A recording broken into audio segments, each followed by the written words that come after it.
Praise be. Melody found her voice. The Lord has sent us a warrior. He ain't done no such of a thing, Preacher told her, while cutting her bonds loose. I just happened to be close by. Now get them others untied and let's get the hell gone from here, for more Injuns show up. The second man put his mouth in motion and stuck his 2 pennies worth in. We're all Christians, brother, and we don't hold with strong language in front of ladies. Preacher spat on the ground. That's your damn problem. I don't hold with fools coming into the mountains and stirring up the Injuns, so I reckon that makes us even. Preacher cut the others loose. He helped Melody to her feet, and she swayed against him for a moment. She was all woman, that one, and when their eyes met, Preacher could see that she knew he was all man. A high flush came to her cheeks, and her smile was tight and her eyes bright, like with a fever. They had a fever, all right, but it wasn't brought on by sickness. Preacher released her hand, and she stepped away, each knowing what the other was thinking. And Jehovah didn't have a damn thing to do with it. You don't have to worry about the other savages, the man with one ear and bloody face said. Preacher knew then he was dealing with a real pilgrim.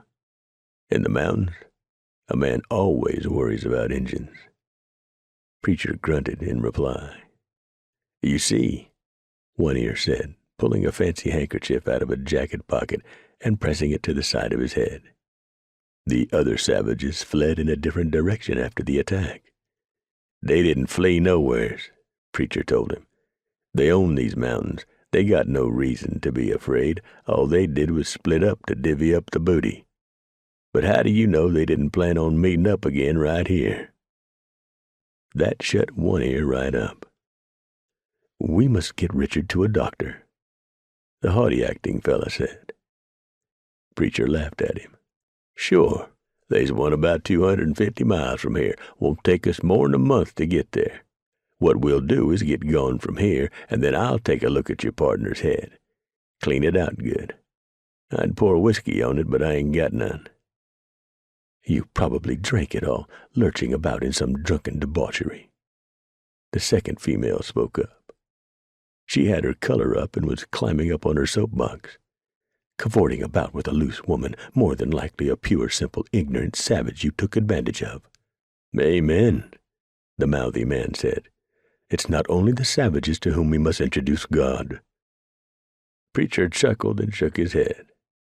For sure I drank the whiskey. As to the second part, no. Let's go. When we make camp, I'll fix up a poultice for One Ear there. You ain't hurt bad, mister, but you're going to be tilting your hat to the other side of your head for the rest of your life. Now all of you move, goddammit.